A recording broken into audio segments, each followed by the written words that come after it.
What are thermic cracks? I've seen a few YouTube guys producing lathe molds like this one, and seen some horrible results. To be quite honest, I haven't had that encounter until right now. So I did use casting resin 150/50. I didn't use deep pour, and I haven't done for many of my projects now that I've been doing for a few years now. This was about 1.5 gallons. Temperature had a factor in the whole situation. Mold came out, and as you see it on the lathe here being turned, apparently it doesn't look any different from any other bowl that I'm turned out of resin. This one in particular is using pine cones, and I guess not a great deal of wood material from the pine cone, so it's more almost pure epoxy that's being turned here. As you get further into the project, around about midway through this video towards the end, you'll see the cracks appear. They're not deep, they're not large. Anyway, it added character to this particular project, so I didn't do too much about it other than fill them with epoxy resin, and you can still see them in the bowl, but it almost looks part of the actual bowl itself, so I'm not really worried about this one. But it has taught me a little bit of a lesson here. You can't push the envelope too far or it's going to bite you one day, and it did bite me on this particular one, although not seriously. This particular project I used a plastic container to fill the centre of the bowl, which is obviously being turned out, to save on the resin that's being used. So right now the outside of the bowl has been kind of formed, and you can start to notice some of those cracks appearing in the internal of the bowl. So the cracks kind of appeared towards the bottom and of course on the inside. I'm using a negative rake easy tools scraper to do all of the turning on this. I initially started out with the Hunter Tools roughing gouge just to get rid of those pine cones sticking out from the top. And giving it a good sand right up to 240 grit. Don't go any further than that, by the way.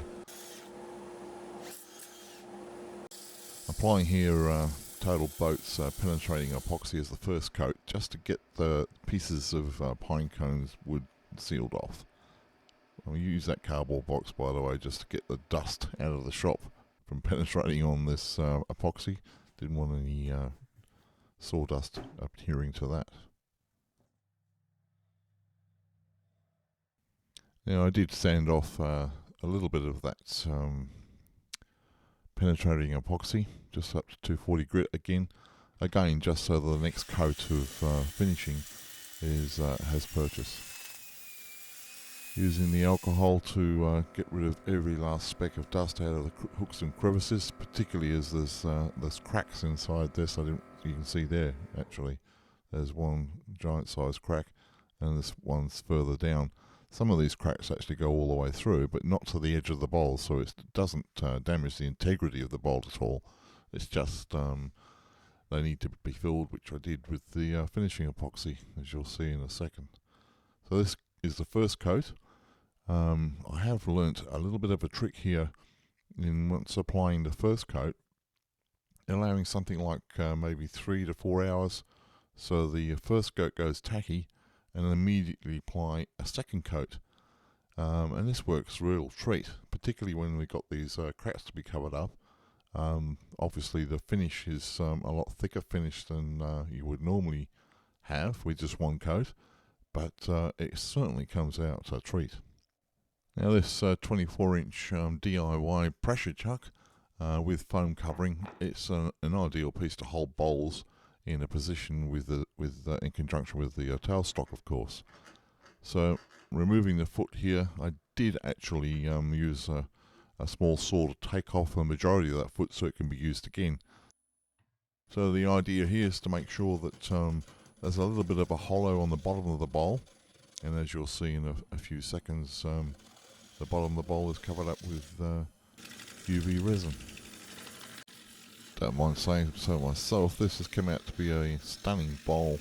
The pine cones and selection of colour of the epoxy is really showing off a treat. Consider myself a little fortunate that the thermic cracks discovered early in the piece there didn't do a great deal of damage to the bowl, otherwise it wouldn't be a failed project. I've had a few in my time, I can say, and to be honest, don't really want any more, so I've got to be careful with that deep pour. Using the drill press to insert the maker's badge so the UV resin holds it all together. As is usual, I have some pics at the end of the video here. Final products. Thanks for joining me this week, guys. See you all next week. Cheers.